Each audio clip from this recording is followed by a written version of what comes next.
We always say that the voiceover industry is constantly changing. What may be booking 1 minute isn't necessarily going to book the next. And one of the biggest killers of voiceover careers that we've seen is not being willing to change with the times.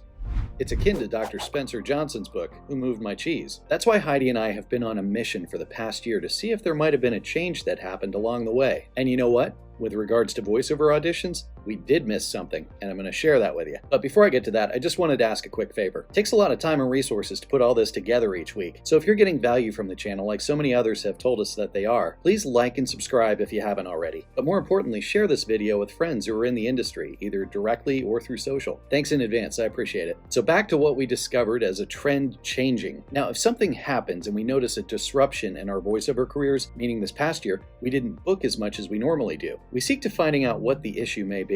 And over the past few months, we've heard the same thing from a few casting directors about our reads. What is the issue? They're too arable.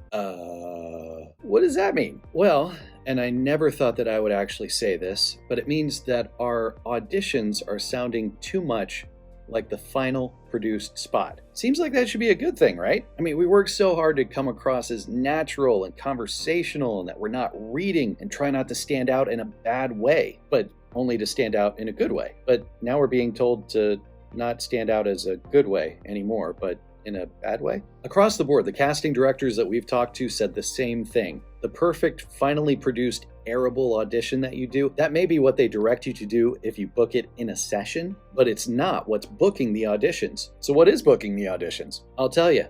Messy. Messy? Seriously? What does that even mean? What messy means in the minds of casting directors is focusing more on human intention and less on technical direction. Now, don't get me wrong, it still means that you need to be grounded in everything that you say, and you need to not sound like you're reading. But at the same time, it means don't worry if a word comes out weird. It's such a shift. Again, if you're reading commercial copy and it sounds like you're reading, and everyone can tell, it's going to come across like you don't know what you're saying either. So again, if you're auditioning and you tend to sound like you're reading and not knowing what you're saying, you still need to fix that. Train that out of you. Get coaching. Understand what it means to be grounded and then apply that. But what they mean by messy means that it doesn't have to be perfect. So what do we do as voiceover talent? What do we have to focus on? Focus on that connection and that human intention. And there is a caveat coming in just a few seconds. As a side note, I heard reads from talent that were so disconnected that if you've been worried about AI, that's where AI is going to take over. But if you, as a creative voiceover talent, bring your humanity and your vulnerability to each and every read, there is no way AI can touch that, at least not this year.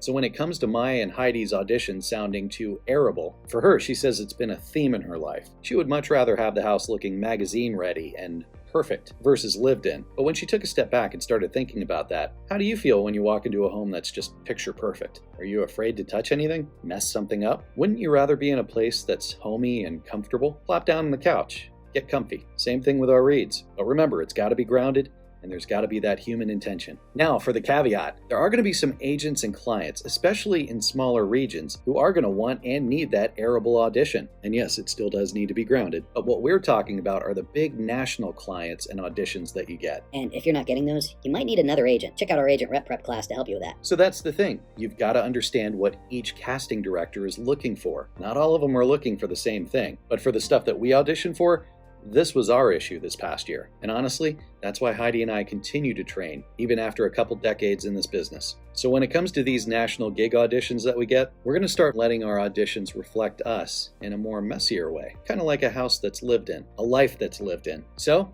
here's to getting messy. Hopefully this video helped you, and if it did, please drop a comment below. Thanks for watching, and cheers to your voiceover success.